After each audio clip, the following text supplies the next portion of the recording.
Eurasia Research.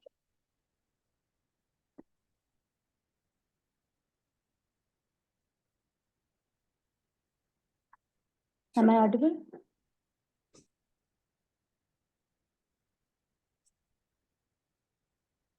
Welcome, Tanish. Welcome, Yuvan.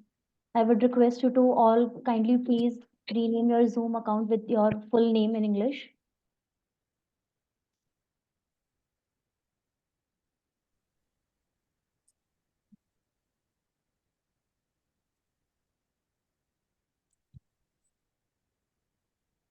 Welcome, Hello? Tanish. Hello? Can you Welcome. hear me? Welcome, Yuvan. Am I audible? Yeah, Okay. How's the weather in your country? it's good. Okay. Thank you.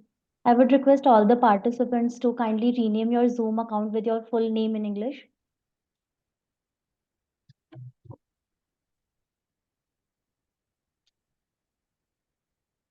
Pardon?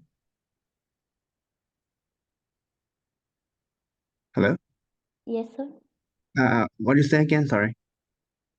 I would request all the participants to kindly rename your Zoom account in English with your full name. Uh, Already done.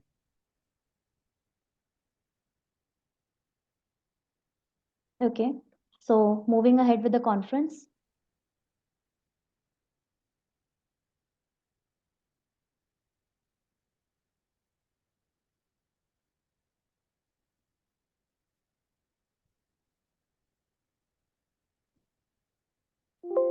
Welcome to Eurasia Research online live international conference. Event is about to start. Please wait. We will begin shortly. Today we have participation.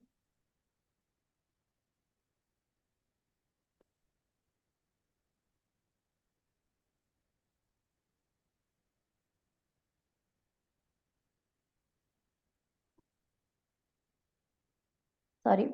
Today we have presentation and participation from 8 countries around the world: Armenia, India, Thailand, Mexico, Germany, Malaysia, Hong Kong, China. We are broadcasting this conference on Facebook Live on multiple pages of Eurasia Research. The links for the live session are shared in the chat box.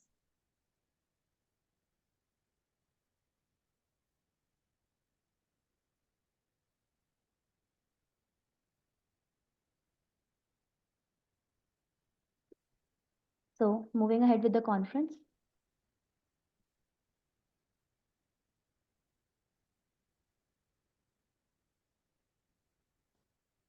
Welcome to Eurasia Research International Conference. Please allow me a moment to introduce Eurasia Research to you in a nutshell. With over more than 1 million satisfied members and associates spread across the globe, Eurasia Research is a scholarly association who have been working for nearly a decade. Eurasia Research has organized several successful international conferences, workshops, and training programs at various reputed institutions and grand venues. Eurasia has been tirelessly working for research world and have not stopped their endeavors even during COVID era and have presented research community with online platform which was safe and convenient method to continue their passion. We are an international community of researchers, practitioners, students, and educationists who aim to bring together worldwide researchers and professionals, encourage intellectual development, and to create opportunities for networking and collaboration. These objectives are achieved through academic networks, meetings, conferences, workshops, projects, research publication, academic awards, and scholarship. Some of our key highlights are: we provide scholarship to deserving candidates to promote students and research scholars to participate in the international conference. Young researcher scholarship is provided in the form of a full registration fee waiver. We have vast experience of publishing papers for more than 7 years. Our associated journals publish original papers, review paper, conceptual framework, analytical and simulation models, case studies, empirical research, technical notes, and book reviews. We cater to more than 30 plus themes in the era of teaching and education and have registered ISSM and have following renowned indexing like Google Scholar, Crosscheck, Authenticate, Crossref, the Keepers Registry, Script, Portico, Road Directory of Open Access Scholarly Resources, OAI PMH Registered Data Provider, PKP Index. We will soon be applying for Scopus too. We have a wide network of 100 plus internationally acclaimed keynotes across the globe who share their knowledge and guidance with our participants with open hands. We have a large number of committee members and advisors who supports us and guide us through their expert opinion and decision making capabilities. We could not have thought of reaching here without them. We also encourage our participants to connect with more than 15K plus followers on our social media platform where they can share their research and interest. Join our Facebook group and be a part of the discussion by researcher. We have also several collaboration with universities, colleges and institutes to better serve all interested and like-minded intellectuals. With great enthusiasm and pride, we would like to request our participants to enjoy the benefits of our lifetime membership in just USD 55. We have over 10,000 plus members from across the globe.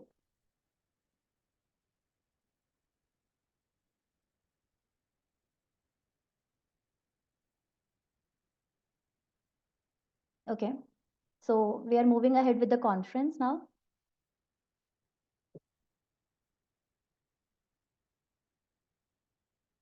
My name is Vishakha Dhand, and I will be the host for this conference. I would like to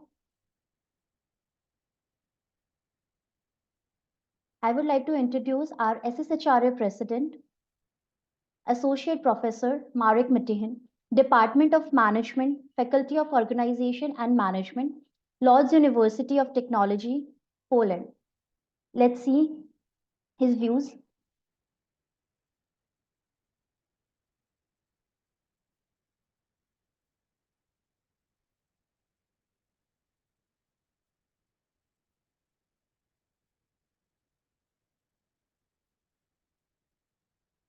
Hello everyone, my name is Marek Matejun, originally associated with the University of Łódź, Poland. I am the president of Social Science and Humanities Research Association. On behalf of my colleagues, advisory board and our members, it is a pleasure and an honor to welcome you to our international community. Social Science and Humanities Research Association, SSHRA, is promoted by Eurasia Research and aims to bring together worldwide researchers and professionals, encourage intellectual development, and create opportunities for networking and scientific collaboration in the field of social science and humanities. These objectives are achieved through academic networking, meetings, workshops, projects, scientific publication, academic awards, and scholarships. We create wonderful opportunities for sharing knowledge, research results, and discussion at our interdisciplinary conferences organized in Asia, Europe, and Africa, International Conference on Social Science and Humanities, as well as at the International Conference on Business, Economics, Language, Law, and Psychology. We closely cooperate with internationally recognized universities and research organizations as our institutional partners.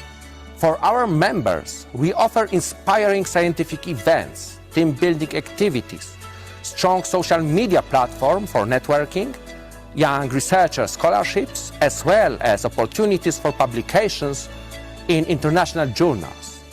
The driving force behind our success is the diversity of members and international advisory board who provide inspiration, ideas, efforts, and drive collaborations. Scholars, researchers, professionals, academic teachers, and students are warmly invited to become a member of SSHRA and join our ever-growing network, working for the benefit of research and society with the spirit of knowledge sharing, mutual respect, and growth. Following these values, we kindly invite you to join our community and collaboration with us. As a member of SSHRA, you will be a part of progressive, comprehensive research association and play an absolutely essential role in helping us to enrich our scientific activities, maintain our long-standing commitment to the development of social science and humanities, and enhance our global impact. Thank you, and welcome to SSHRA International Community. Connect, collaborate, and co-create an outstanding future with us.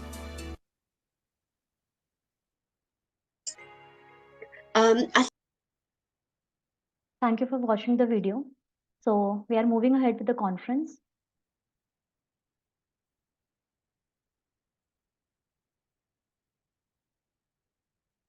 So I would like to introduce our first eminent speaker, Dr. Ruth Wong, Department of English Language Education, the Education University of Hong Kong, Tai Po, Hong Kong.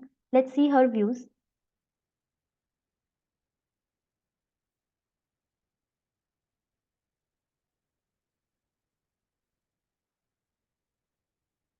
My very strong motivation for the research is that we need to give teachers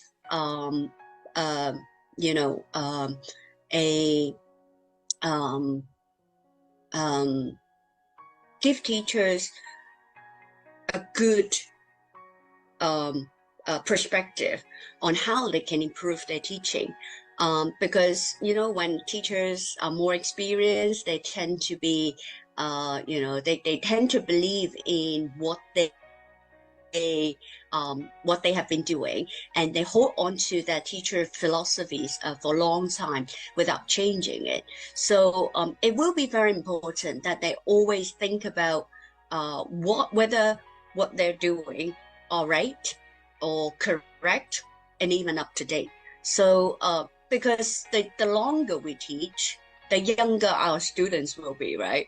So it will be very important that we always keep ourselves abreast with the ongoing education setting. So that will be my motivation. I think the most important thing for a young researcher is to make sure they are in love with research. That's number one, because if they don't like researching, they don't want to find results and ways out for a problem, then there will be, it will be very boring. It will be a career killer for them if they don't fall in love with what they're doing. So I think that's number one.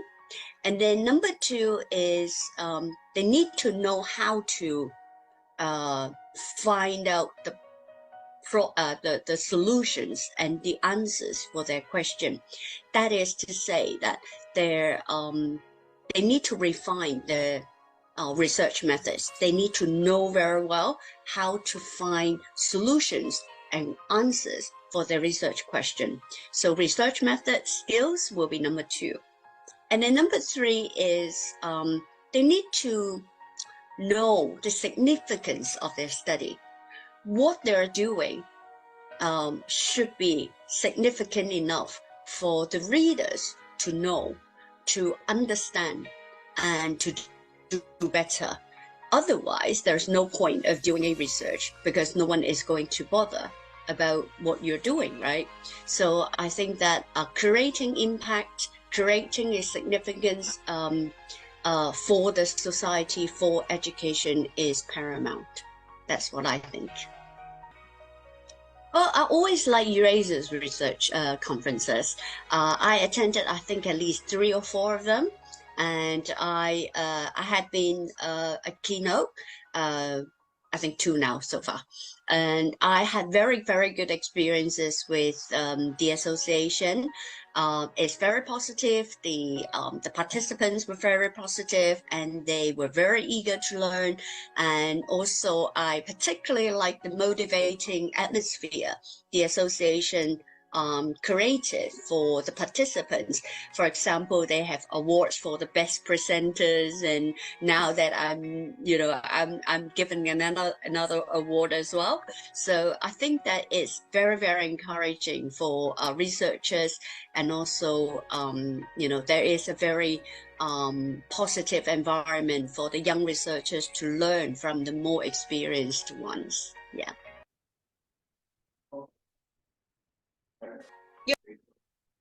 So thank you for watching the video. Moving ahead with the conference now.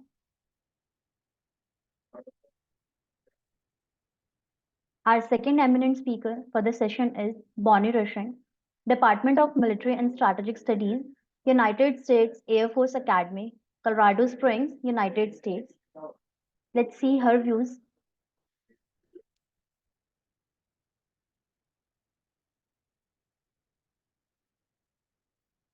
Yeah, so this type of research I find to be really interesting from 2 standpoints, really. One, in today's modern age, we are inundated with media communications, whether we realize it or not. It is 4 a.m. here, but I've already been on my phone. I've already looked at social media. And so those influences, whether we realize it or not, are impacting our decision-making and actions. And it's only going to get worse with generative AI and deepfakes and all of the algorithms built to serve you the information that would impact you or that you would engage in the most. And so I wanted to look at it through that lens, and that's information warfare when you're speaking from a military standpoint, because you are trying to influence somebody's actions, and that could be honestly terrifying if you are engaging with military leaderships, policymakers, and leaders at highest levels. The second reason for this motivation was the teaching aspect. So as an educator, I wanted to know, is education a way to help mitigate all of those influences? And I found out it does help. It works. So I'm a young researcher too. Just go for it. Ask for help. Ask early and often. You'd be surprised the amount of people and support you can gain. That people are willing to help. People at university, people online. You can find mentors pretty much anywhere, and you can ask. Just ask, and people will help. It's not going to be perfect. In fact, if it is perfect, or if you have all the right answers, it may not even be like rigorous research. So it's going to be hard. Just keep going. I loved the conference. Everybody was very welcoming, very nice. Everybody had a chance to speak for as long as they wanted. And I felt that flexibility that was built in really let people talk about the details as in-depth as they wanted, ask as many questions as they liked. And it was so amazing to meet people from all around the world, being an international conference. Hello. Thank you for watching the video.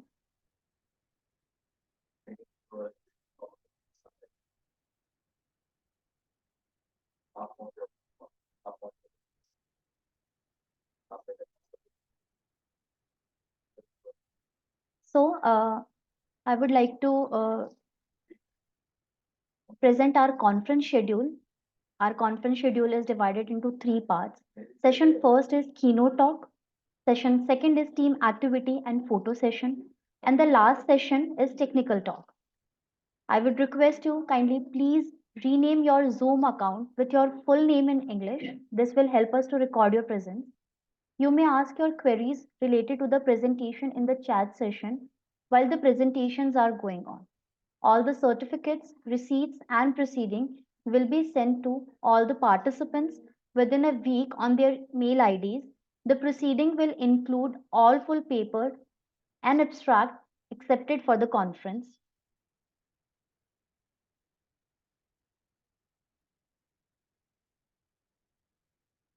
Moving ahead with the publication process.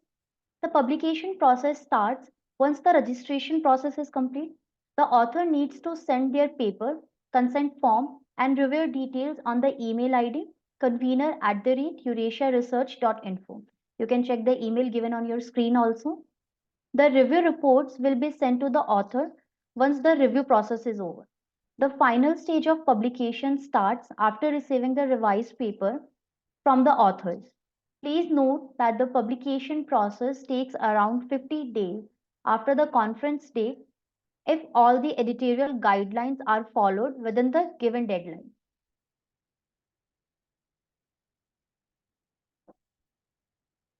So let's start our first session. Our keynote speaker for this conference is Svetlana S. Muradian, Associate Professor, PhD in Education Science, Lecturer of Chair of Special Pedagogy and Psychology of ASPU Armenia. Topic of presentation is Path of Happiness, charitable non-governmental organization for people with development disabilities aged 18 to 65. Svetlana is a PhD in Education Science, Associate Professor, Lecturer of Chair of Special Pedagogy and Psychology of Armenian State Pedagogical University, SPU, after Khachatur Abyan. She is a Vice Dean for Science and International Cooperation, Faculty of Special and Inclusive Education. She attended 35 professional peace of training in Dubai, Barcelona, Spain, USA, Boston, San Diego, London, United Kingdom, Germany, Moscow, Ukraine, Kramatorsk, etc. She has published 34 scientific articles, methodological manuals. Her more than 50 scientific articles have been published in national and foreign cited journals, as well as textbooks for people with special education needs, their families, and professionals. She was awarded more than 50 diplomas, certificates, and letter of thanks. Thank you so much. I welcome the organizers of this conference, the participants, all the people who follow us just now. Thank you so much. I have been working with our colleagues for a long time with pleasure. I am sure that such conferences give us the opportunities to exchange experience, make new collaborations, friendships, and maybe working relationships. Well, I wish us a good time for our working process. I want to say that I have a little problem with my internet, and I'm so sorry for it. In the next few minutes, I want to speak about an important topic, which is about people with different problems, with mental, physical, and psychological problems. Keeping up with the times, we have accepted the challenge of inclusive education and devoted all our attention to the, I think, early identification of these problems, the implementation of preventive measures, maybe in the preschool and school educational and upbringing process. But I'm so sorry, but I want to say what you think. That's the end of their life, their role in this life. I think no, it's not like that. Unfortunately, this problem exists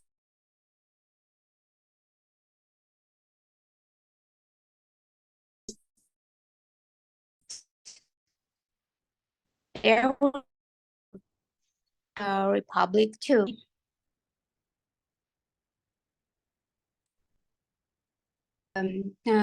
Happiness NGO, which was founded in 2019 in my republic.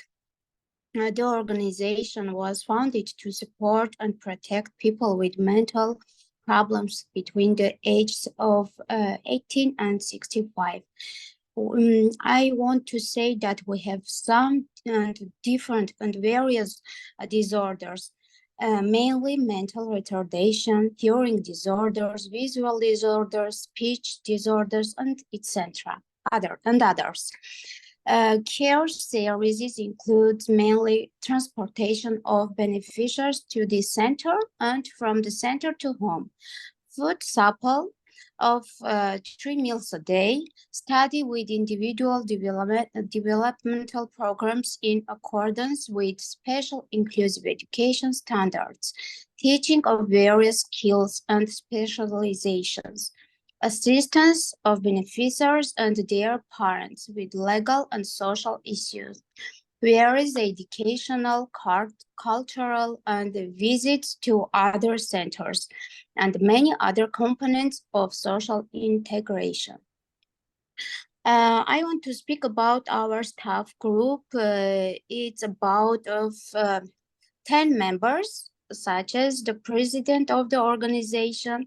And I want to say that he is now here with us, Mr. Zurnachan. And the program coordinators, social workers, and our drivers. Now, I want to present our organization. I'm sorry, but I think I can't.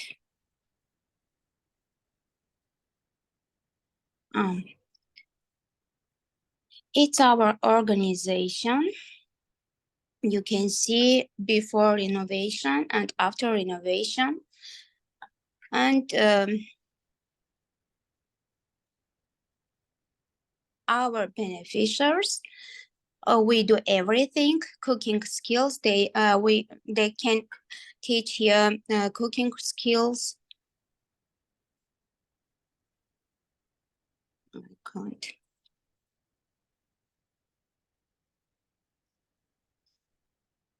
Okay, I think I can only speak about our organization because I have problem with our internet. And if we speak about our organization, I can say that sometimes we work with only with their families and with them because we have some psychological problems with their parents, and it's so big problem for us, for our staff working process. Now the organization has serious financial problems and it can cost, and I want to ask you if you can help even with a small donation. It's can be very important for them. And I will leave our details at the end. I think I can speak about our conference more time, but I know that we have not time. I think that's all. I can leave our details in our chat. Thank you so much. Thank you. Thank you for your wonderful presentation. If any participants have any questions regarding the presentation, they can ask or they can put their query in the chat box.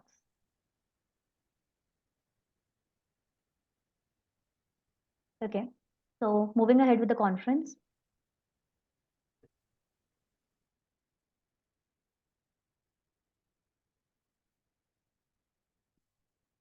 So our second session is team activity and photo session.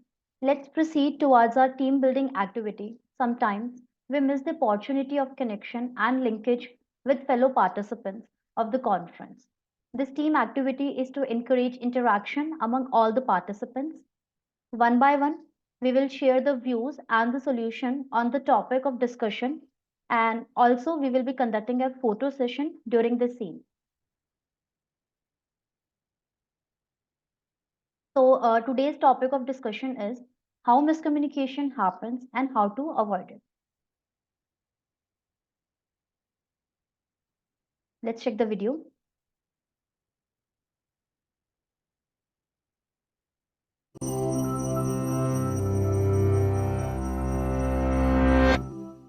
Have you ever talked with a friend about a problem, only to realize that he just doesn't seem to grasp why the issue is so important to you? Have you ever presented an idea to a group, and it's met with utter confusion? Or maybe you've been in an argument when the other person suddenly accuses you of not listening to what they're saying at all. What's going on here? The answer is miscommunication, and in some form or another, we've all experienced it. It can lead to confusion, animosity, misunderstanding, or even crashing a multi-million-dollar probe into the surface of Mars. The fact is, even when face-to-face with another person, in the very same room, and speaking the same language, human communication is incredibly complex. But the good news is that a basic understanding of what happens when we communicate can help us prevent miscommunication. For decades, researchers have asked what happens when we communicate. One interpretation, called the transmission model, views communication as a message that moves directly from one person to another, similar to someone tossing a ball and walking away. But in reality, this simplistic model doesn't account for communication's complexity. Enter the transactional model, which acknowledges the many added challenges of communicating. With this model, it's more accurate to think of communication between people as a game of catch. As we communicate our message, we receive feedback from the other party. Through the transaction, we create meaning together. But from this exchange, further complications arise. It's not like the Star Trek universe, where some characters can Vulcan mind meld, fully sharing thoughts and feelings. As humans, we can't help but send and receive messages through our own subjective lenses. When communicating, one person expresses her interpretation of a message, and the person she's communicating with hears his own interpretation of that message. Our perceptual filters continually shift meanings and interpretations. Remember that game of catch? Imagine it with a lump of clay.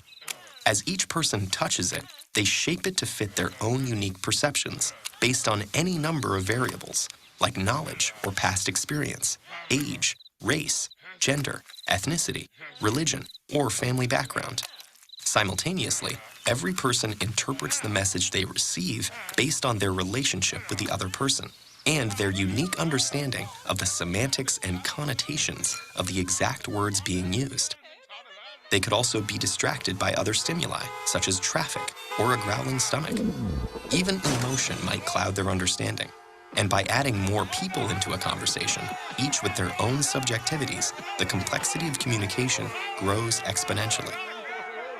So as the lump of clay goes back and forth from one person to another, reworked, reshaped, and always changing, it's no wonder our messages sometimes turn into a mush of miscommunication. But luckily, there are some simple practices that can help us all navigate our daily interactions for better communication. 1. Recognize that passive hearing and active listening are not the same. Engage actively with the verbal and nonverbal feedback of others and adjust your message to facilitate greater understanding. 2. Listen with your eyes and ears, as well as with your gut. Remember that communication is more than just words. 3. Take time to understand as you try to be understood. In the rush to express ourselves, it's easy to forget that communication is a two-way street. Be open to what the other person might say. And finally, 4. Be aware of your personal perceptual filters. Elements of your experience, including your culture, community, and family, influence how you see the world. Say, "This is how I see the problem, but how do you see it?" Don't assume that your perception is the objective truth. That'll help you work towards sharing a dialogue with others to reach a common understanding together.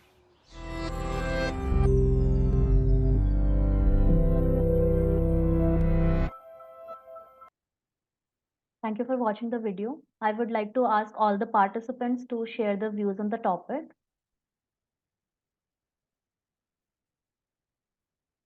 Ivan Gao, please share your views.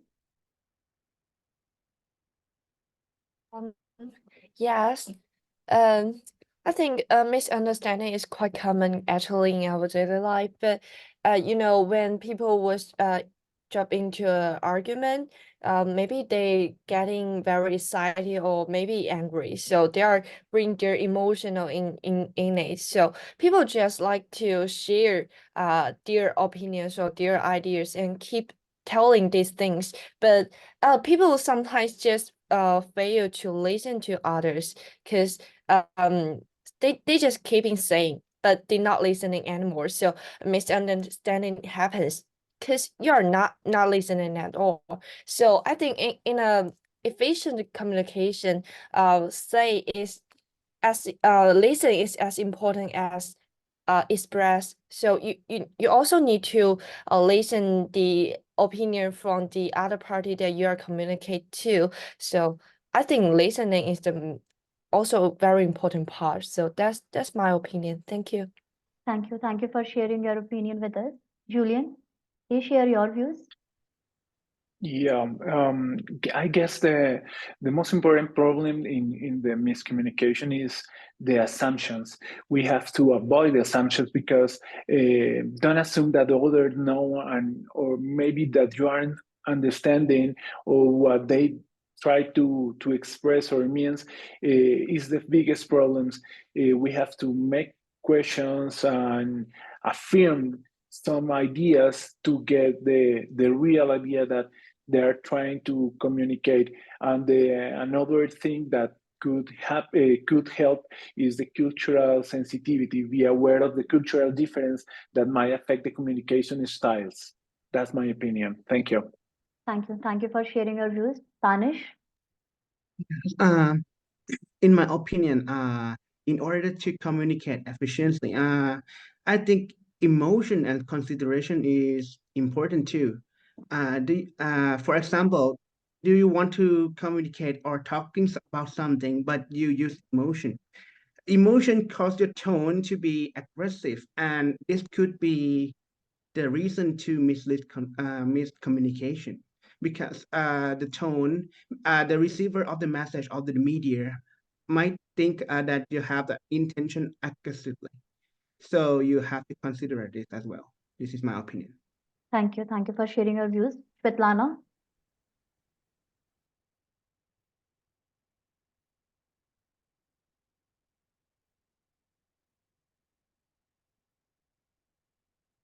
Please share your views.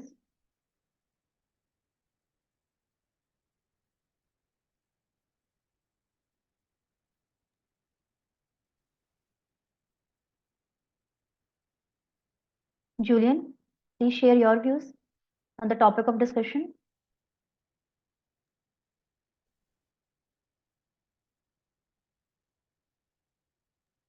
No, I guess Okay. that's all for my part. Okay. So at last, I would like to, according to me, miscommunication is mainly caused by a mistake in expressing thoughts. In other words, it's a misperception by the other person. Mainly in miscommunication, the reason may vary, but the results towards the frustration and confusion for both parties involved. Thank you so much.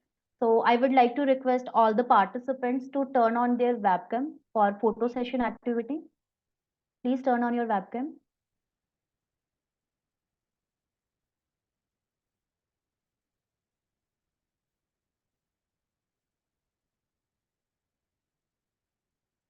Okay, thank you so much. So moving ahead with the conference now.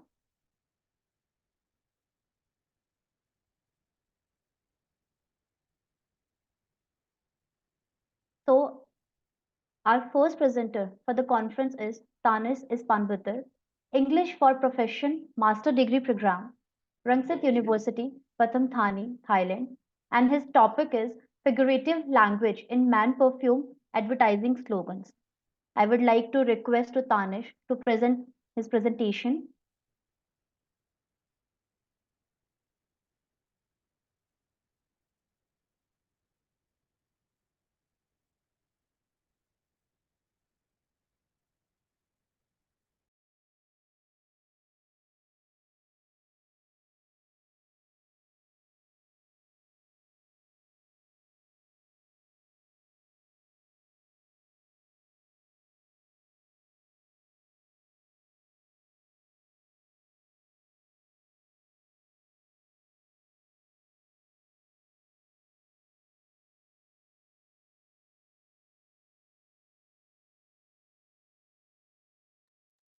Oh, sorry. Do you hear me? Yes, yes. First of all, greetings and good morning, ladies and gentlemen. My name is Anis, and I'm studying at the Ranks University and at the English department in the liberal arts in English for professions. Today, I would like to present a figurative language in main perfume advertising slogans. Here's an outline that is an introduction, procedures, result, and conclusion. Let's get started.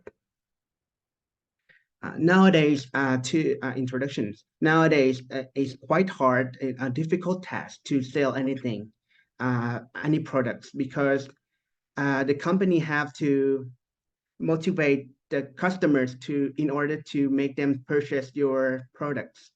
So they might have to create some slogans or something to motivate them and seduce them to purchase the goods or products.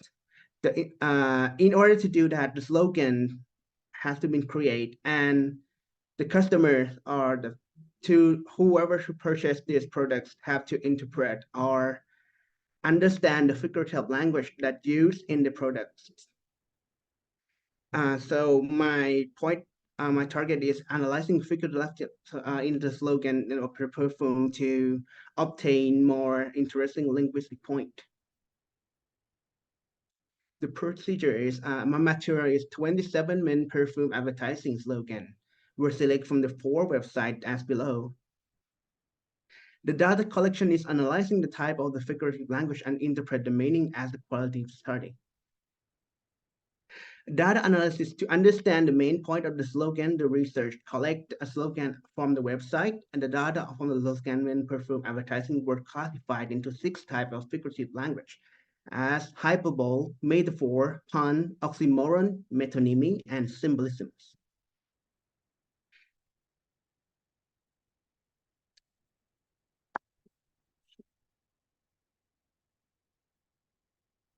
Do you see my present? Hello? Hello? Yes. Okay. Yes. The first my example is metaphor. Hyperbole. Hyperbole refers to exaggeration to emphasize something for heightened effects.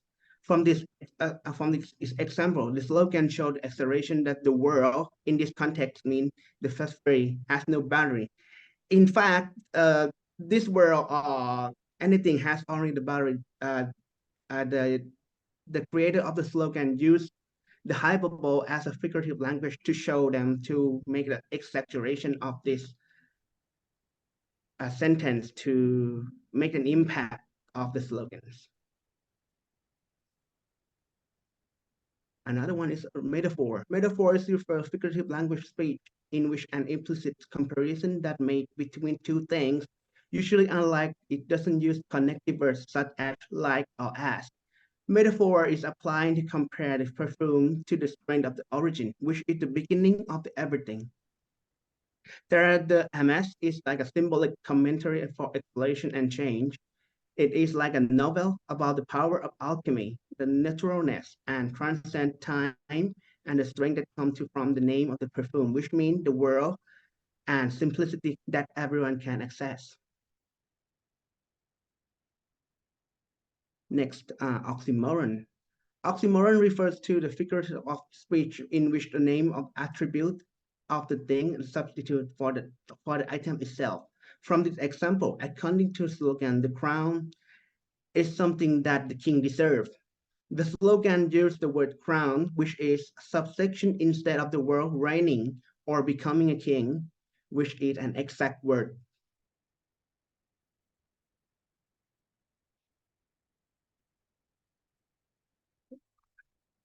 Now, oxymoron as a figure of speech of the two contradictory idea that join to create an effect. From the example, the sentence shown the word opposite meaning in the words end and the begin carry contrast detonation and mean the final part of something, especially a period of time or story or activity. On the other hand, the begins means start, so it can be interpreted that two different opposite words or meaning are used in the same sentence.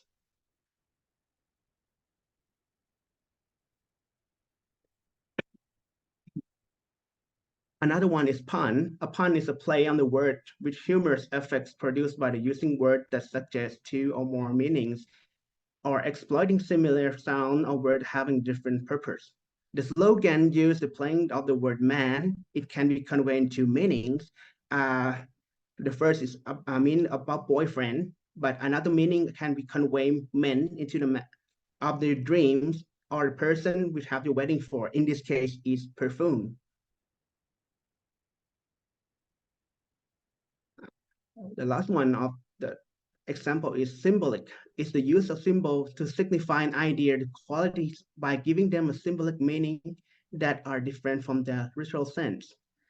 From this example, the advertiser used the word roar, which is a symbol of the lion, who is the king of the forest. This shows that this can interpret that you are the king and you are brave enough if you use this perfume in order to seduce the customer to purchase that perfume. Okay. This table shows the frequent and percentage of slogans classified by the figurative language use type, the frequent and the percentage of figurative language. Found in main perfume advertising slogan, it can be seen that metaphor is the most remarkable figures of speech used in this slogan is 74.087, followed by the hyperbole and pun at 7.4 and 7.40%, and while oxymoron, metonymy, and symbolic are found at least in the slogan about 3.70%. The conclusion, it can be said that the metaphor is hidden in the meaning that made the reader interpret or imaginary real meaning. Moreover, it makes the slogan interesting for the reader because figure of speech create meaning that go beyond literal meaning and provoke the imagination. In addition, all of these slogans can be divided in three types of common meaning: a slogan that compares perfume, a turner that compares perfume to something, is that a vehicle? Sorry. Hyperbole is give overstatement of something that makes more significant, more important, or worse than it is. In the other word, hyperbole is exaggeration or overstatement towards something or someone. And pun is also one of the most common forms to speak to play to make a phrase or sentence more interesting. As Caesar in 1985 argued that today puns are most often considered to be humorous in intention, inappropriate for serious discourse, but highly appropriate for advertising. So that's all for my end, and thank you for your attention. Thank you. Thank you for your wonderful presentation. If any participants have any question regarding the presentation, they can ask or they can put their query in the chat box.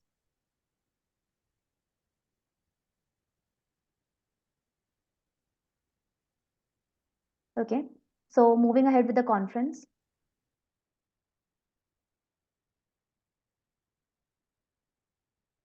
Our second presenter for the conference is Julian Eduardo Buccelli Sandoval, Business School, Marketing and Data Analytics Department, ITESM, Montreal Institute of Technology and Higher Education.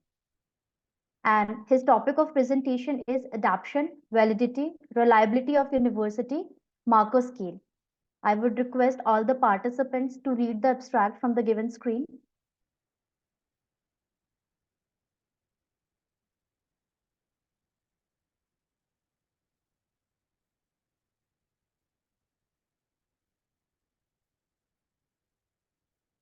Okay, I would request the admin to play the video. Yeah, thank you very much. Welcome. Today, we will delve into the dynamic work of higher education and its needs to apply market orientation to adapt its academics offers, business models, and stakeholders' interactions to changing market conditions. Greetings for everyone. My name is Julian Eduardo Buccelli Sandoval. It is a pleasure to be here from the Tecnológico de Monterrey, Mexico, presenting the results of my research called Adaptation, Validity, and Reliability of University Market Scale. Market conditions are evolving rapidly, impacting business and higher education institutions.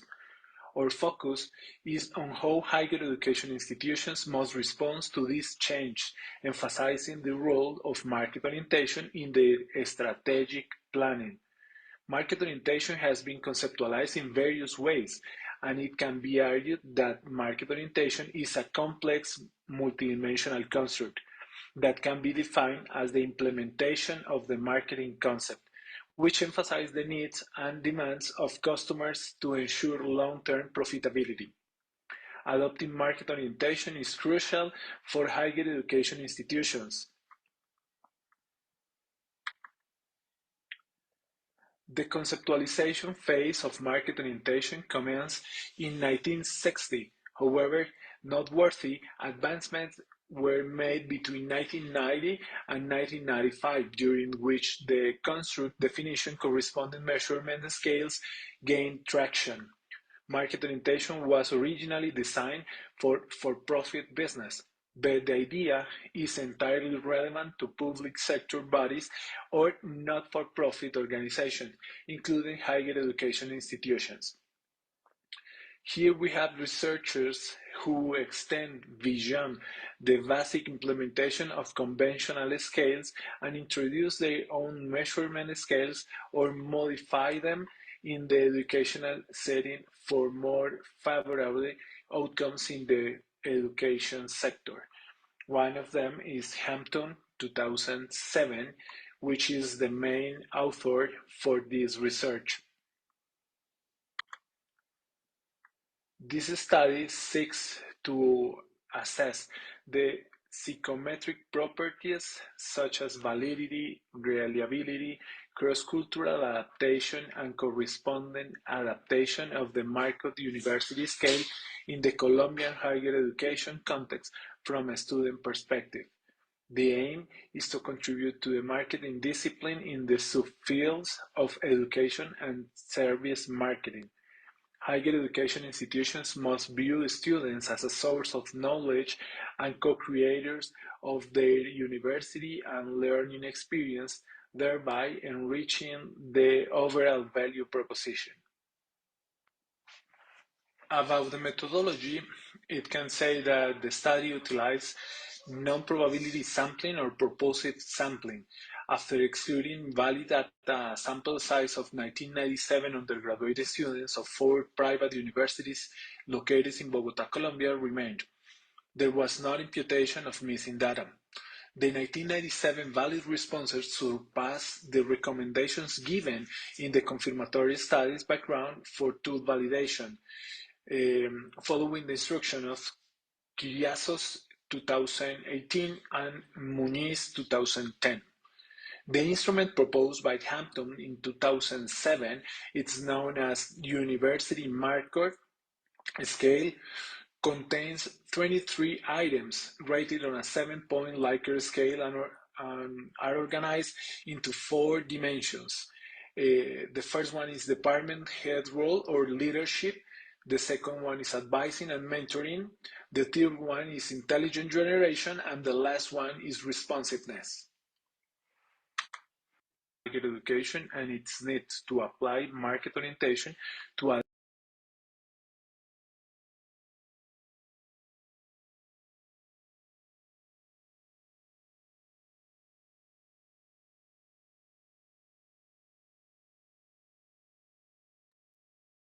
Thank you for the presentation. If any participants have any questions regarding the presentation, they can ask or they can put their query in the chat box.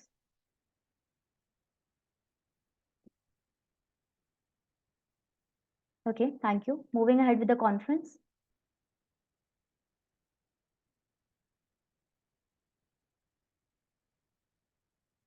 So our next presenter is Yuan Gao, student of finance, Wenjiao Qian University, Jiang, China, and her topic of presentation is the impact of TMT's diverse career background on dividend payout policy, evidence from China.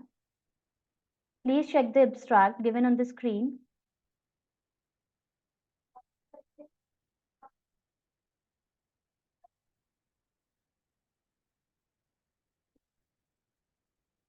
Okay, let's see the presentation.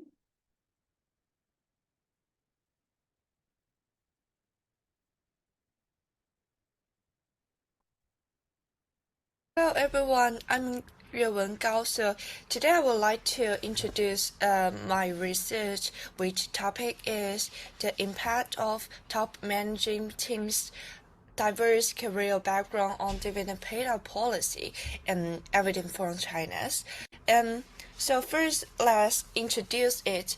So dividend payout policy is very important internal decision of fund. It decides how a corporations divide it or separate its net income into return earnings used for reinvestment or distribute as dividends to their shareholders. And top managing teams' diverse career background is is a very important variables that influence the internal decision, because top management team is key participants of internal decision making. And so we wonder that does top managing team's diverse career background affect dividend payout policy? And so we examined whether how top managing's and how top management's diverse career background affect the dividend payout policy. So we do some literature review. So the first one, Jeffrey in 2015 says that the investor prefer tangible gains in form of dividends instead of uncertain potential capital gain. It is also referred to the birding hand theory that investors will like to get the tangible gains in their hand to decrease their uncertainty of future capital gains, because you don't know whether this stock price will decrease or not. Yeah, so it is really uncertain. And the second one is Hambrick 2007. It says value, knowledge, experience, belief, and personality of a firm's top leader influence their decision-making process. So these values, knowledge, experience, belief, and personality is all about the top leader's characteristic. And so similar with our topic is focused on top management team's diverse career background. So it is also related to the characteristic. And so characteristic influence the decision-making process. So maybe the diverse career background also influence the internal decision-making process. And the third one is minor 2016. It says decision-making process profoundly influenced by past experience. Here, the past experience is similar to our diverse career experience, because it is it is happened. It is past experience. So, and the fourth one is Yu and Deng in 2021. It says positive correlation between individuals' years of financial schooling and the degree of marketization. And here we introduce the concept of the term marketization. It is about we want to measure is there a moderating effect of the marketization level. And here it says the marketization influence the individual's year of schooling. So it influence these areas people's educational degree or something like this. So it may also influence the diverse career background experience. So we use that. So according to the literature review, we developed two hypotheses. The hypothesis one is the top managing team's diverse career background positively impact the dividend payout ratio in Chinese listed companies. And the second one, we introduced the term marketization and use marketization level as the motivating effect. Is that the positive impact of top managing team's diverse career experience on dividend payout ratio is stronger with high marketization level than those low. So let's introduce our data. Our data is primarily originally from Sysmar and Wendt, and our data sample is from 2013 to 2022. It's a 10-year time span, and our frequency is annually since we use the dividend payout ratio as our measure of dividend payout policy, so it is annually. And our data selection, we use the Chinese A-share listed company and exclude estate and financial institution. We also exclude data sample with net asset less than 0 and exclude firms with missing key variables. And our independent variables is top managing team's diverse career background, and our dependent variables is dividend payout policy. So the methodology. How could we measure the top managing team's diverse career background? We collect the data from Sysmar, and in Sysmar there is use different number such as 1, 2, 3 to represented different departments that top management members has been worked for. So we calculate the average. We calculate the total number of departments that top managing teams has worked for, and since top managing team is a team, so we calculate the average number of it to use as the quantitative measure. And here is our regression model. You can see that we use firm size, firm age, leverage, ROA, cash flow. It is operating cash flow, and income growth, operating income growth, board size, board independence, top 10 ownership. It refers to the top 10 largest shareholders own how many proportion of the total shares, and also topping skew, and use the fixed effect, year fixed effect, and industrial fixed effect model. And so let's see our baseline result. In the first baseline result, we used the gradually fixed effect, and we got a very positive relation between the background and payout. We can see that with industrial fixed effect and year fixed effect, there is 0.049 with significance at 1% level, and it proved our hypothesis 1. And so we also look at this with no industrial fixed effect and year fixed effect.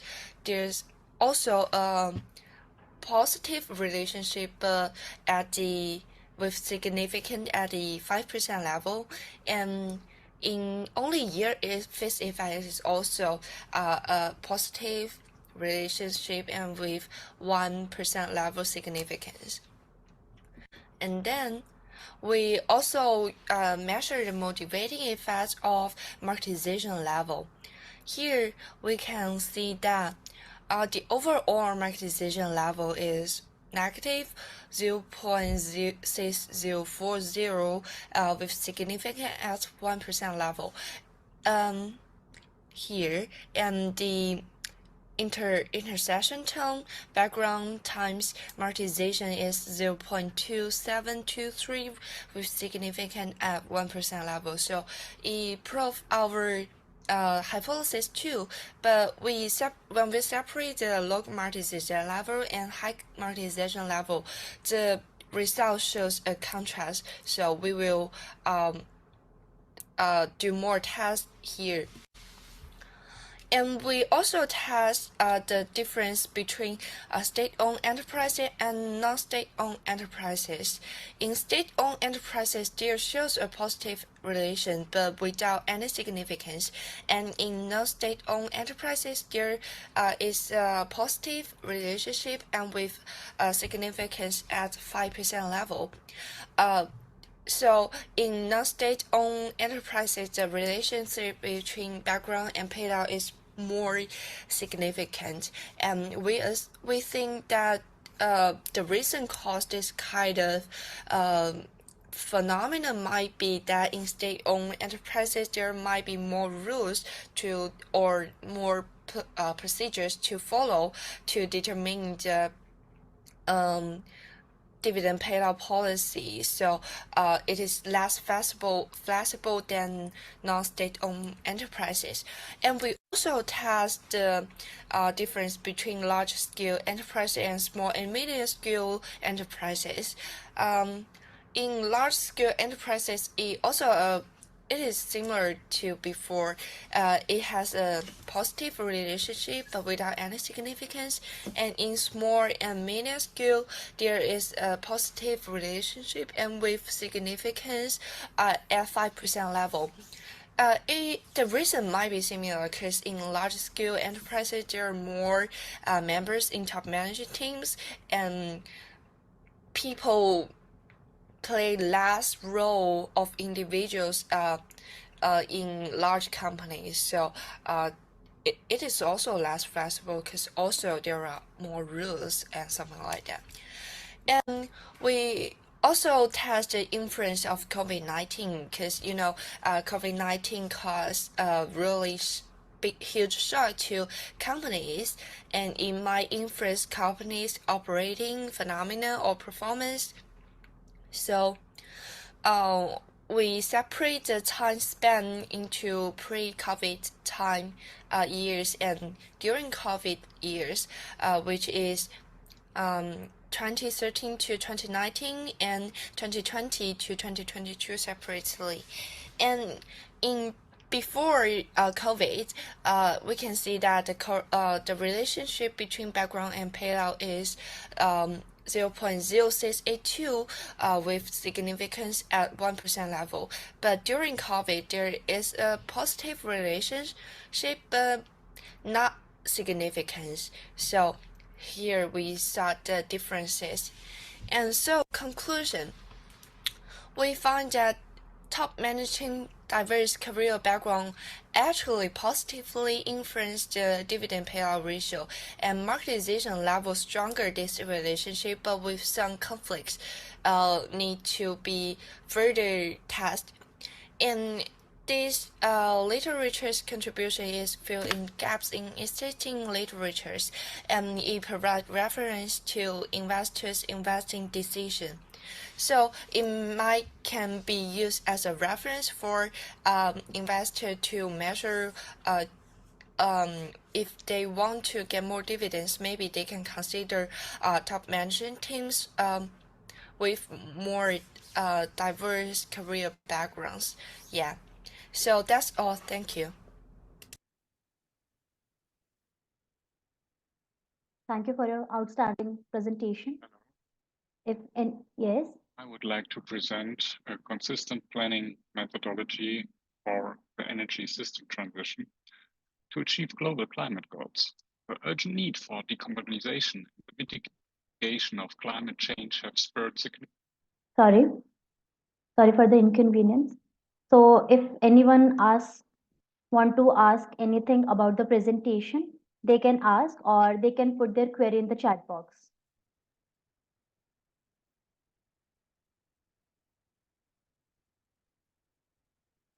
Okay, thank you so much. So moving ahead with the conference now.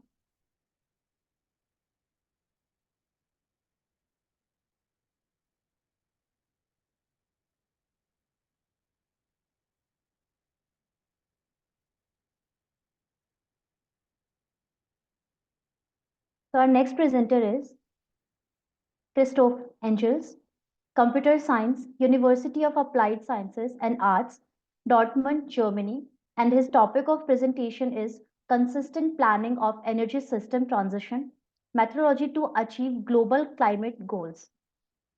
Please read the abstract on the given screen.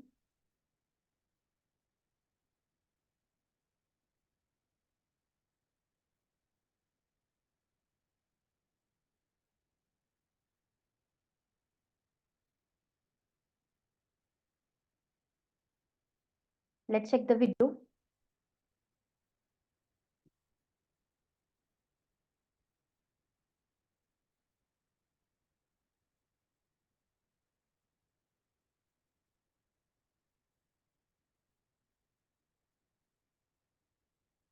A consistent planning methodology for the energy system transition to achieve global climate goals. The urgent need for decarbonization and the mitigation of climate change have spurred significant investments in the transformation of our energy systems. To effectively combat climate change and to achieve global climate goals, the transition to sustainable and low-carbon energy sources is imperative.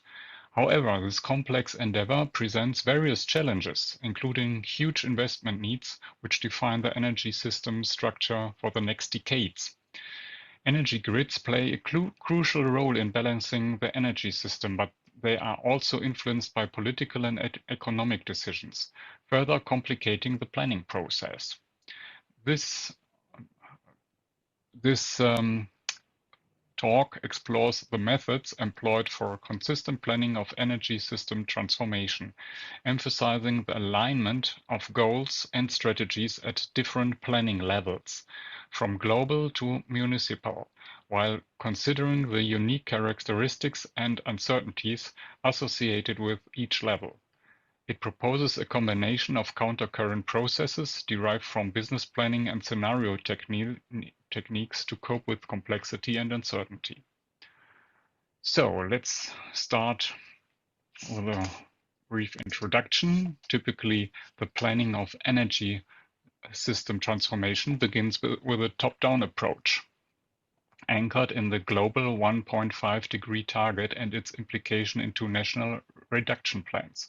These national guidelines are further allocated to specify energy sectors, considering various technological substitutions like district heating from the geothermal or biomass sources versus air-electric heat pumps.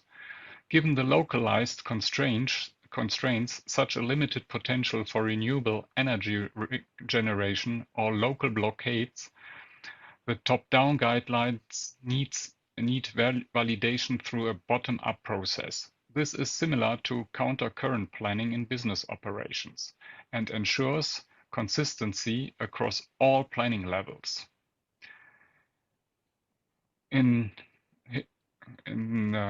previous contributions, such an approach in the context of ramp-up of electric mobility in Germany, exploring multiple potential scenarios has been shown. The planning process for the energy system transformation is a multi-level endeavor, as illustrated in this figure. The planning hierarchy is given in 4 levels, beginning with the top-down directives that set the maximum allowable global temperature increase at level 1. These directives are cascaded down to level 2, where they are translated into national goals for the future energy mix correlated with CO2 emissions. The composition of this energy mix is quantified using key performance indicators, KPIs, such as installed generation capacity, called installed P. These national goals are further regionalized through level 3 and 4, ultimately culminating in investment decisions at specific geographical locations. To achieve this, distribution factors are necessary to account for the anisotropic nature of the local conditions.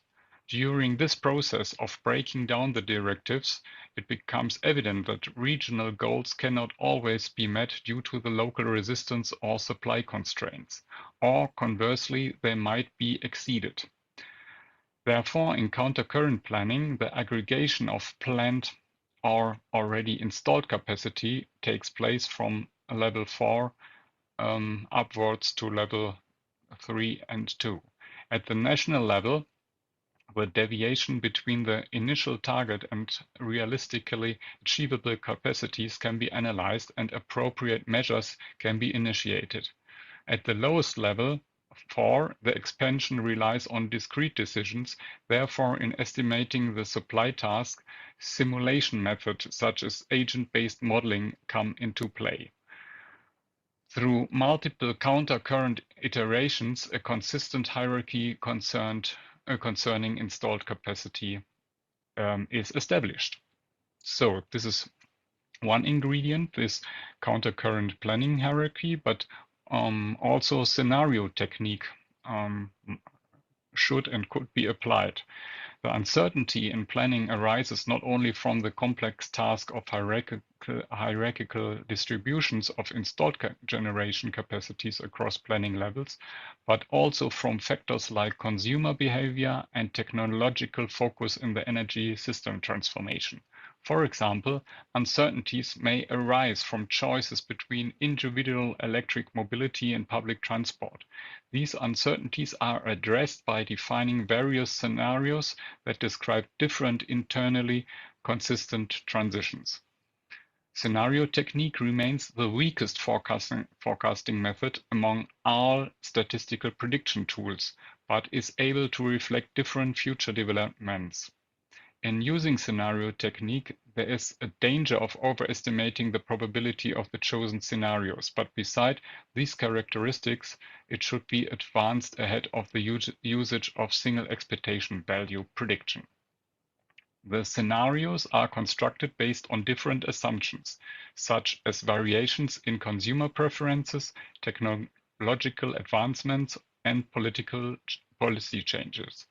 These assumptions help in modeling the possible trajectories of the energy system under different conditions.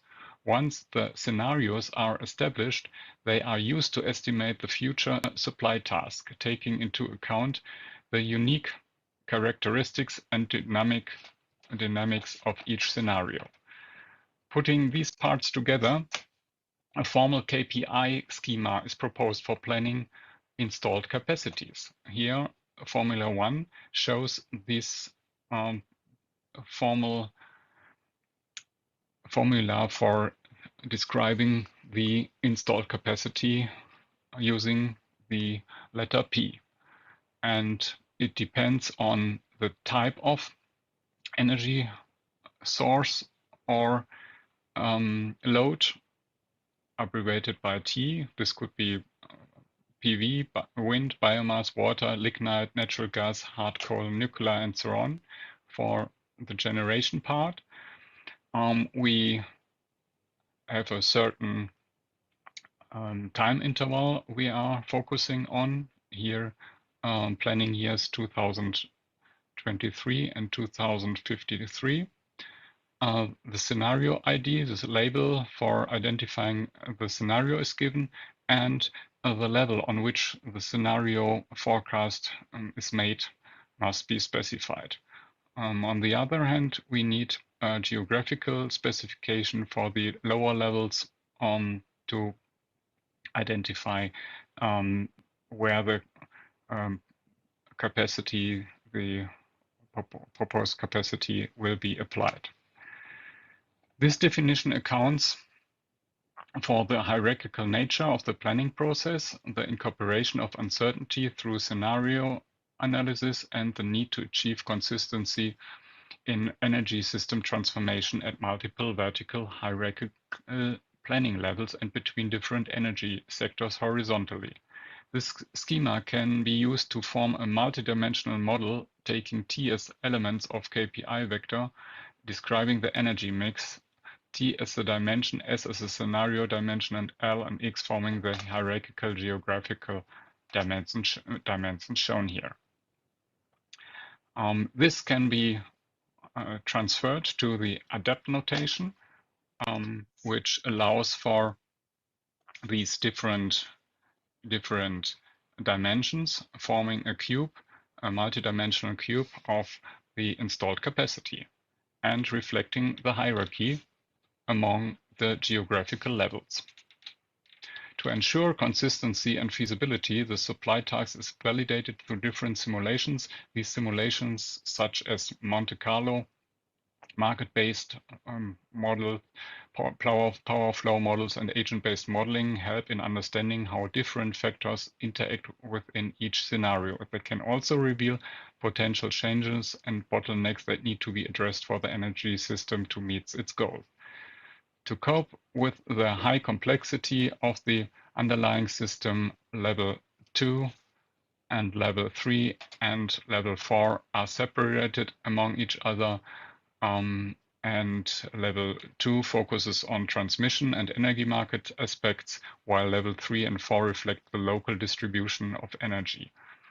If the entire is not divided along its hierarchy, it would be computationally infeasible to simulate it as a whole. So finally, I want to summarize our results. We have shown how to transfer the planning and forecasting concepts, namely countercurrent planning and scenario technique, from business planning to grid planning. This is done by building an integrated framework for energy system transition. And we therefore provide consistency among all different future projections as a result, and give a blueprint for the alignment of current planning approaches of future energy systems. One tool to reach this objective is to define a common terminology for all planning participants, because there is a lot of misunderstanding about the terms involved here. Thank you for your attention. Thank you for the outstanding presentation. If anyone has any query, you can ask or put their query in the chat box.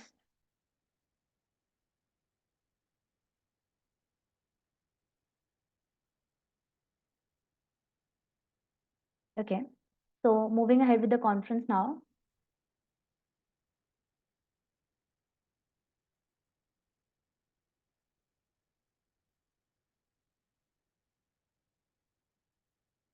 Our next presenter for the conference is Dr. Risyawati Mohammed Ismail, Food Security, Innovation and Development Research Center, School of Technology Management and Logistics, University Utara, Malaysia, Sintau Kedah, Malaysia. And her topic of presentation is Strategic Challenges of Poultry Farming in Northern Malaysia, a case study on rural community in Kedah. I would request to all the participants, please read the abstract from the given screen.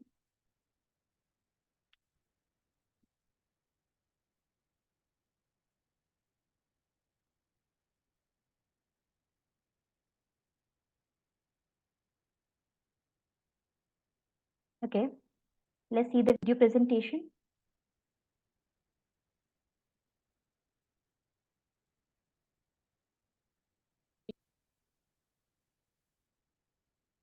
Good morning to everyone. My name is Risyawati Muhammad Ismail from University Utara Malaysia, UUM Kedah.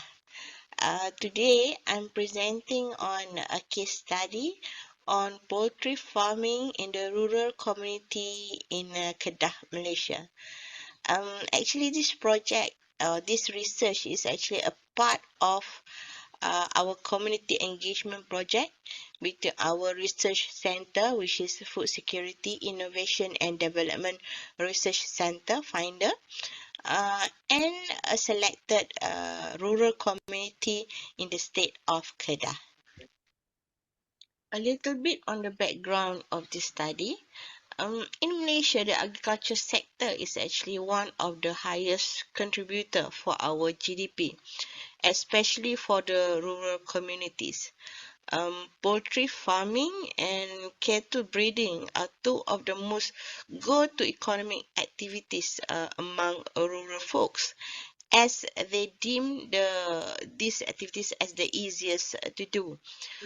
However, despite that, poultry farmers need to possess comprehensive knowledge to ensure the success of their economic activities. So this is what the study aimed for. This study aimed to understand the challenges of rural poultry farming and to put forward the strategies needed to ensure its success. Based on the 2019 statistical data from the Department of Statistics Malaysia, the poverty rate in Malaysia rural area is higher than urban area. In rural community, it is common to actually find people doing multiple low-paying jobs in order to make ends meet. Thus, research on rural community is quite abundant, indicating the interest in understanding more on how the community works, survives, and eventually figuring out how to help them. Research on the impact of poultry farming and its importance have been done numerous times, and this research suggested that poultry farming could help in improving the livelihood of the rural community itself. There are also various studies which delve deeper on the issues behind rural economic activities. For example, Muhammad Yusof 2011 examined the key issues which are faced by the rural communities, not just poverty, but also lack of access to basic services and limited economic opportunities. Zain et al. 2019 found that rural areas have a higher level of economic development if they have better infrastructure and a more diverse economy and higher level of education and human capital, whereby Bryson 2002 and Sulaiman et al. 2016 highlighted the importance of agriculture in rural development and argue that sustainable agriculture practices is one of the elements that can play a key role in reducing poverty and improving the livelihood of rural communities.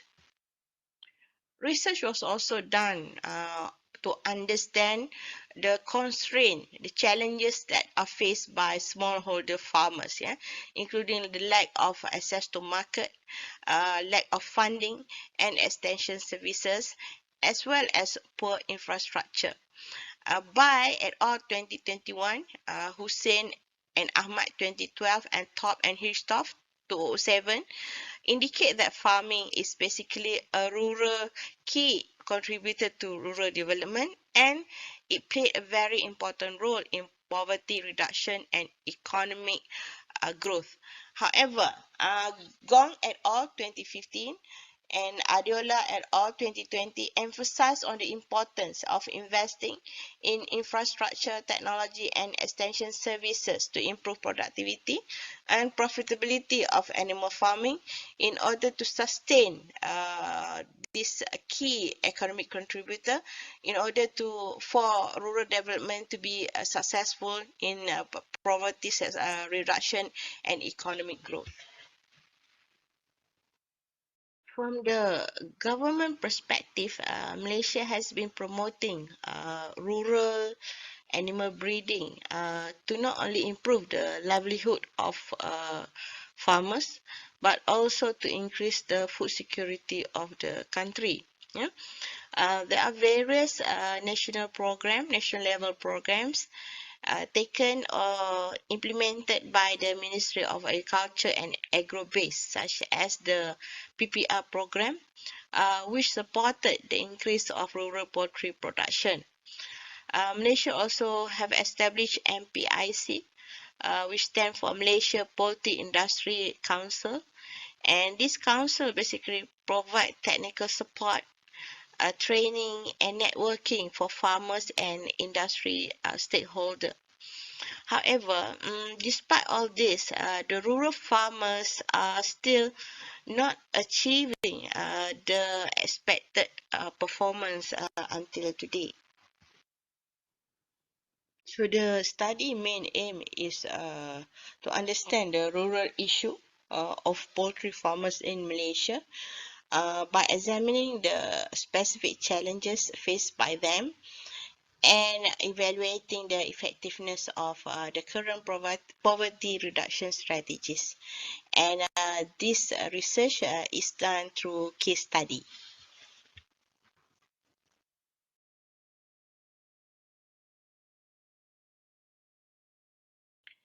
Basically, in this research, we conducted this study on 10 clusters of farmers in an area in a village called Padang Terap. And they are basically rubber tappers. So they are doing two jobs actually. They are doing rubber tapping in the morning, and the rest of the time they are breeding chickens. And this participant basically fall within the B40 income group, which means they are the 40% of the total population in Malaysia with the lowest income. That is how they are referred to in Malaysia as the B40 group. And data was collected through face-to-face interview and also on-site observation. So the research team basically visited all these farmers, these 10 cluster of farmers, not only when we conduct the interview, but also visit the farming ground itself. So the community chose for this study is a group of rubber tappers, B40 rubber tappers, and this household basically have lower incomes and fewer resources, and they are often considered to be at higher risk of poverty and economic insecurity. And in this study, the 10 clusters of B40 rural farmers were given free 3 days old chicks, free supply of starter animal feed, which will last for 14 days, as well as brooders. However, they have to provide housing for the chickens until it can be harvested at 60 days. And this process were repeated 3 cycles, and observation and interview were conducted throughout each cycle until the project or the study ended. So this is the conceptual framework that we came up with before we started the research. Yeah, and this one is based on previous research. We suggested that technical knowledge, funding, market, supplier, communication, resource, and access to information are the main issues and challenges that are faced by rural community whenever they conduct their economic activities. So we use this conceptual framework as the basis of our study. The findings of this study were discussed and presented based on the conceptual framework and then reported by cluster. The first one for technical knowledge, the researcher found that all 10 clusters exhibited the same problem when it comes to technical knowledge in poultry farming. They never attended any training in regards to chicken farming and only gathered the information through trial and error method. And the farmers also got some information from fellow friends who were farming poultry earlier than them. And this was not due to lack of training available, but the farmers' location are far from the training center. Thus, they were reluctant to go and receive training. During this study,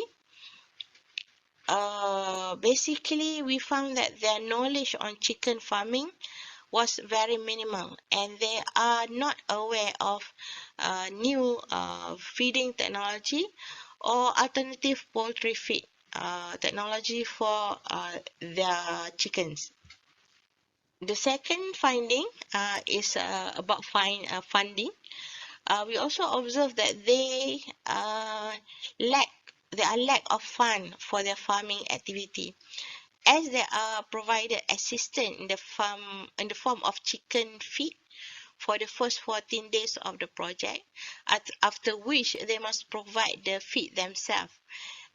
That means that they have to provide feed from their own pocket until the chicken reach the harvesting age of 60 days.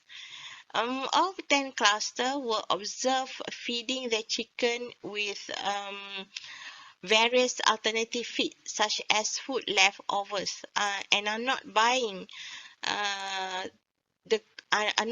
any commercially available chicken feed due to the expensive price and the lack of money among them. So they are also not aware of any fund or grants provided by local agencies to assist them. So this hugely impacted the growth of their chicken, as the nutrition provided to the chickens are inconsistent due to lack of fund in buying the locally available chicken feed.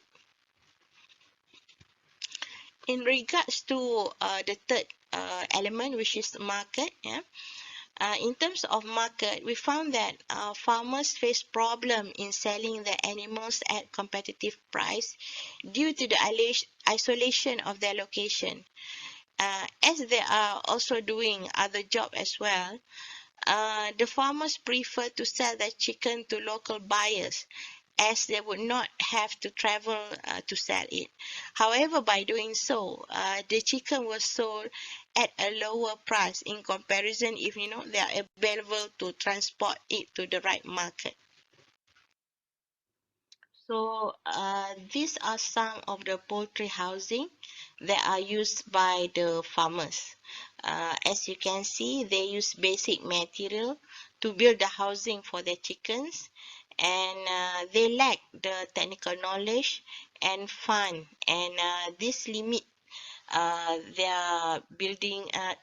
limited them from building a proper and hygienic housing for their animal. This study also suggested that suppliers are one of the main challenges that they face. The farmers try to purchase additional items such as feed from a nearby supplier, but the choice of feed is limited and expensive. The same issue occurred when they tried to purchase other agricultural equipment, and this further limited support to their economic activities. We also found that communication is a huge issue. During the study, a lot of miscommunication happened when it is not done face-to-face, and some respondents even wanted to withdraw from the study due to it. Basically, the local people spoke with their own Malay dialect. Thus, some information was lost in translation, so-called, and this caused miscommunication on both parts. And the next one is in regards to resource. As I mentioned earlier in this presentation, for the sake of the study, we provided them with chicks as well as starter feed. But they are also given tools and equipment such as brooders at the beginning of the study. However, the participant or the farmers must provide the housing themselves for the chick to grow properly. And during this research, we found that the participants are heavily dependent on all these so-called subsidy or so-called support to provide them with resource and to support their project. And this was due because they could barely able to allocate any budget and their own budget to the project itself. The last finding is on access to information. All the farmers have their own handphones, but internet connectivity and phone services are regularly disrupted due to the isolation of the area. The farmers are also not technologically savvy, and they depend a lot on their children in order to attain any useful information. And this shortcoming causes them to miss out a lot, especially on local support, such as available scheme and grants assistance from the government. Next, we come to the discussion part where we will look at the strategic guidelines to ensure successful rural poultry farming. The first one is on funding. Funding remains as the crucial factor to ensure rural breeding and farming program is a success. The government and its agency must ensure that the fund allocation need to be done aggressively, top down, to ensure no farmers are left behind. Local officers, such as district officers, should be given the mandate to distribute information and gather data from for the required fund from farmers, instead of using the general information distribution system on the internet, as the farmers don't really have easy access to it, and miscommunication again could happen due to this. Apart from that, for rural poultry farming project to succeed, local agencies need to ensure that a complete supply chain is readily available. Rural product can be transported successfully to the right market if the supply chain is complete. By assisting in building a complete supply chain, this product can be transported in a timely manner and in good condition, so that the farmer will receive a maximum return of profit for their economic activities. The next strategy that should be focused on is the appointment of a local champion. This local champion is basically a respected member in the rural community. And from this study, we observe that because of this local champion, it is easier for the farmers to accept new approach and also outsiders' opinion. The local champion is especially crucial if the agriculture project involve new technology and approach, and this champion basically help increase the acceptance level among rural farmers when it comes to new technology and approach in agriculture activities. The next strategy involves the importance of technical knowledge. Technical knowledge has been proven to be important in rural farming. However, the government must ensure that training programs that will be provided by them or by non-profit organization comes with customized educational material matching the level of education of these local farmers. And they also must make sure that this technical knowledge session could cater and reach the isolated rural farmers. So instead of using the existing training centers, maybe the training agents could go to grassroots and conduct training on site near to the local farmers. Another strategy involves the monitoring of the project itself. Agencies which are involved in rural economic development must ensure proper and extensive program monitoring when it involves rural communities. A scheduled, timely monitoring will enable these agencies to detect project problems early and provide assistance efficiently to the rural communities. This is very important because due to all their challenges and limitations, the rural economy or the rural farmers expected a lot of help as they are lacking in so many areas in their economic activities. So a proper monitoring, a very thorough and wide monitoring program will help them overcome all these challenges in a very timely manner. In conclusion, from this study, we found that rural poultry farmers face a lot of significant challenges due to the geographic isolation and lack of resources, especially money. And strategic management is very important when approaching this type of community, and targeted support are essential for the sustainable development in this area. And it is also important to empower farmers with enough knowledge and adequate resources in ensuring that they are able to overcome all these challenges in their economic activities. That's all from me. Thank you.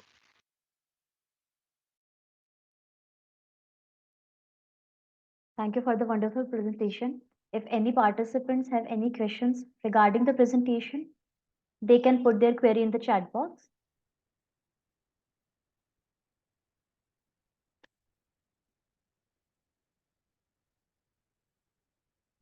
Okay, so moving ahead with the conference now.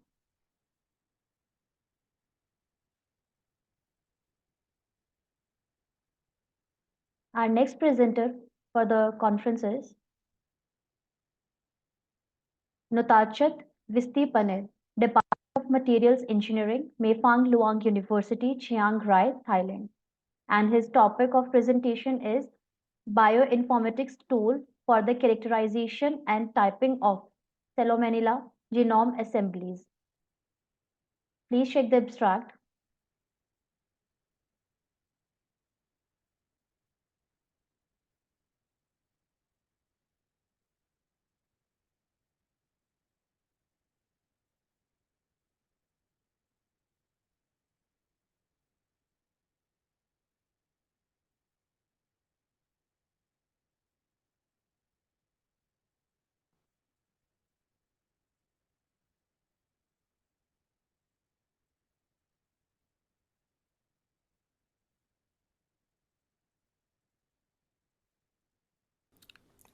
Hello everyone, my name is Natasha Visitipanit.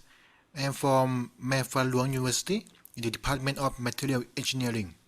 So, today I'm going to present the topics of Lexomo, rapid typing and characterization tool for whole genome sequencing data of Salmonella. So this is a presentation for the Biotica 2023. So before we go into the details, right? Outbreak events, okay, involving the foodborne pathogens such as Salmonella enterica happen more frequently nowadays. So, when such event occurs, okay, in our life, with the endemics or pandemic level, okay, they must be dealt with swiftly and quickly, okay, in order to prevent future spreads and get people sick. Okay, usually is a gastroenteritis. Okay, people will get diarrhea and may lead to death.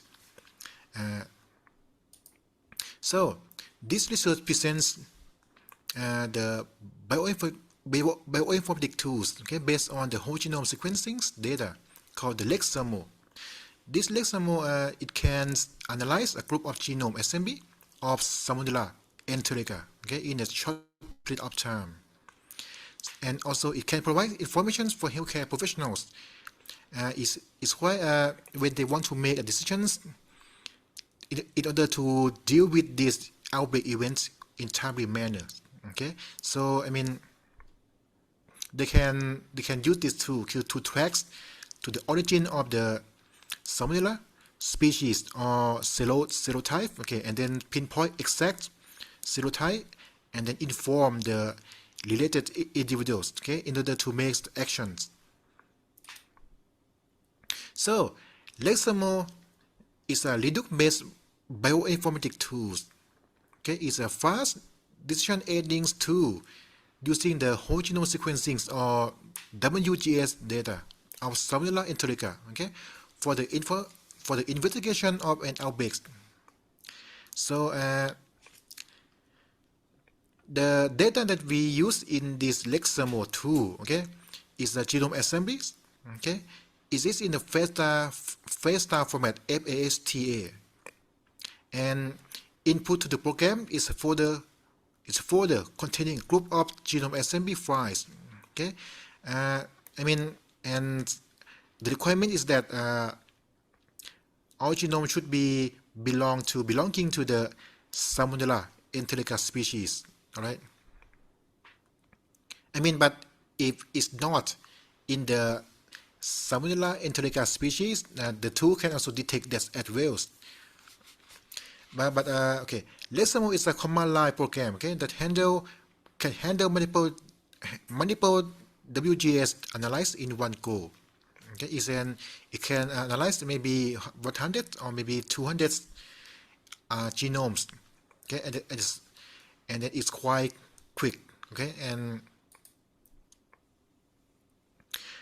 okay, so the analysis process include the genome-based typing, profiling of antimicrobial resistance, phylogenetic tree constructions, and CRISPR analysis. Also, it can find CRISPR1 and CRISPR2 locus. Okay, the typing process comprises of traditional Salmonella serotyping, multi-locus sequence typing, or MLST. Okay, and then also CG MLST, which is a core genome, multi-locus sequence typing. Okay, also the tool can also find the AMR profilings. Okay, so it means AMR mean antimicrobial resistance. Okay, the tool can determine the antibiotics classes found associated with genes in the genome of Salmonella enterica. Okay, so this is the crucial information in order for professional to treat the patients with complex antibiotic drugs. Okay, I mean, it will tell you the antibiotic class and then also the antibiotic genes of the genome that one particular serotype has. Okay, so the AMR process tries to determine the antibiotic class found associated with genes, okay, within the genome of Salmonella enterica. Okay, so and then the tool also can also build the phylogenetic tree, all right, that can help track the exact source of the outbreak events using the alignments of core genome with the reference strain of LT2 Salmonella. I mean, this is useful, okay, because it can pinpoint the exact strains that can cause the outbreak event. Okay, so the professional can quickly go into that source and then eliminate maybe the animals. Okay, maybe, okay, or maybe the plants, okay, such as onions, maybe some tomatoes, okay, that is the source of the outbreaks. Okay, also the CRISPR analysis also include the number of spacers in both CRISPR1 and CRISPR2 locus, okay, and also their lengths. Okay, so the output of all the procedure consists of one summary file in LSX or Excel, okay, and also the CSV format. Pie chart of serotyping, MLST and CG MLST, okay, an image of phylogenetic tree, okay, and also CRISPR analysis results as well. All right. So the input that we use to demonstrate these two capabilities, okay, is we have a total of 12 genome of Salmonella enterica. Okay. So this table show the cell over, okay, confirm cell over, the test in the lab, okay, and also the collection years, also the location of the source of the Salmonella genome, Okay, we have from Thailand, from Switzerland, from United States, from United Kingdom, okay, and also from Germany. Okay. Okay, so the output of the two, I mean, this is the part of the output. Okay, the first part. Okay, it shows the SMB name, right? SMB name, and also the serotype. Okay, get from the two serotype. This one we get I4 512, right? And then the MLST, okay, or multilocus sequence typing, and CG MLST, okay, or core genome multilocus sequence typings, okay, and also the Celova, okay, Celova CG MLST, okay, that which is try to determine the serotype from the core genome, okay, and also the Celo group, also the AMR class, okay, AMR class tell you the class of antibiotics drugs, okay, that that the genome is resistant to, okay. All right, and then also we have what, okay, also this is a CRISPR analysis results, okay. We have 12, right? We have 12 genome, right? And then for each genome we show the number of spacer for CRISPR1, and also number of spacer in CRISPR2 locus, okay, and also the length of CRISPR1 locus and the length of CRISPR2 locus as well, okay. CRISPR is like a maybe tool for modern gene editing. Okay, so if you want to do a gene editing nowadays, okay, people professional in bioinformatics, okay, try to first use the CRISPR tool, okay, to the edit genome anywhere we want, okay. This is a quite powerful tool. But now we will show only this result, okay. So this is the pie chart of all the serotype, okay, that the tool detects, okay. It has vertebrates, for example, okay, Enteritidis, okay, Kentucky, Typhimurium, okay, or Clearfield, right, each 8%. So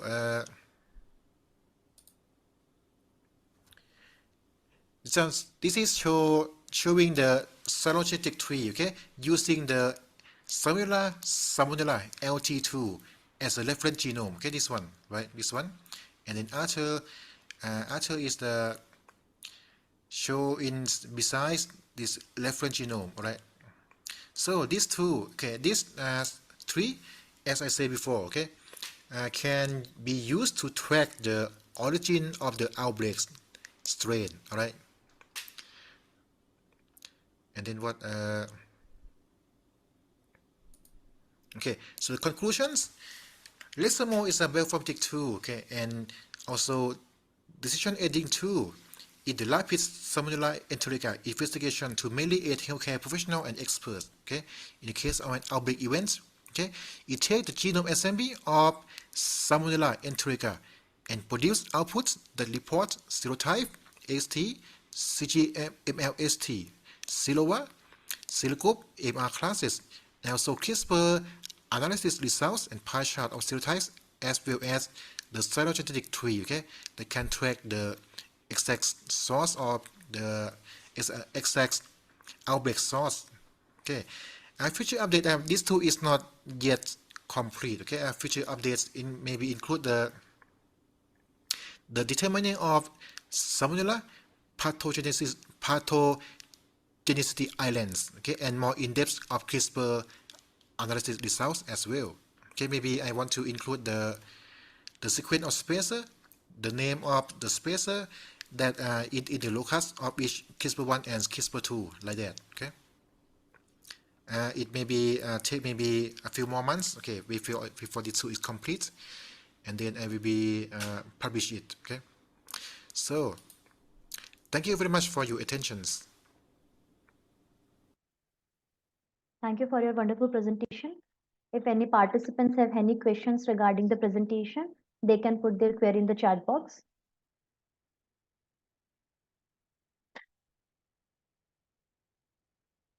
Okay, so moving ahead with the conference, our last presenter for this conference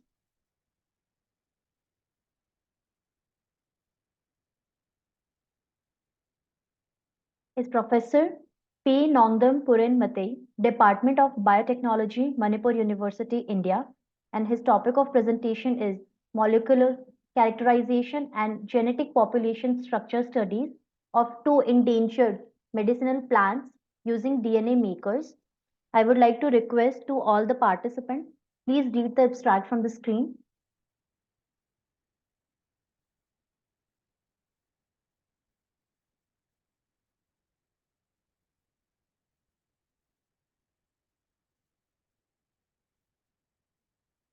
Okay, I would like to request the admin to show the PPT.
Thank you. Thank you so much for the presentation. If any participants have any questions regarding the presentation, they can put their query in the chat box.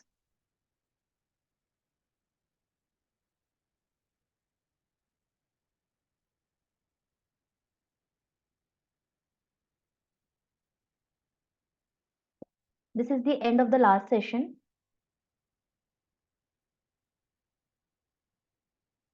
Thank you so much. With great pleasure and enthusiasm, I would like to conclude that the conference was a great success. Many people have contributed in different ways to turn this event into a smoothly running conference with very interesting presentation. The conference has resulted in a good discussion and networking. I owe my gratitude to all the presenters and patient listeners, to the coordinator and the whole staff of Eurasia Research for their constant support.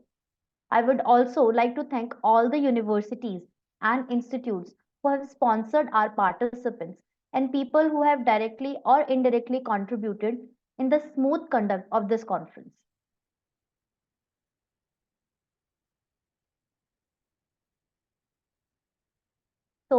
Our upcoming conferences are Eurasia Research Conduct Conference around the world. January 2024, we have conference in Paris and Tokyo. February 2024, we have conferences in Dubai and London. And in March, we have conferences in Singapore and Boston. Please refer to your friends and colleagues. At last, I would like to ask for today's conference feedback.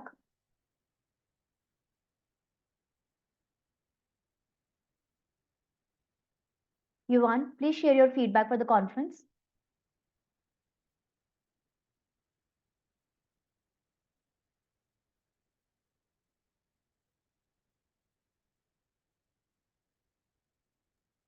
Can I? Yeah, sure. Svetlana, please share your feedback for the conference. Thank you so much. I would like to say thank you so much for our speakers, because we today heard quite innovative and relevant speakers and presentations, and I think it can be founder for our daily participants and for our collaborations and our opportunities to exchange experience. Thank you so much. Thank you so much. Julian, please share your feedback for the conference. First and all, thank you for having me here. Thanks for all the participants. I guess it was a nice session and a constructive session, an opportunity to share knowledge. Thank you very much. Thank you so much. Tanish, please share your feedback. First of all, I have to thank you all of your participants and conference and having me here. It was a great experience. This is my first time to have a conference like this. Okay. I have a lot of knowledge. I receive a lot of knowledge and a good experience to be here. Thank you very much. Thank you. Thank you so much. Thank you all. Have a great day. Thank you.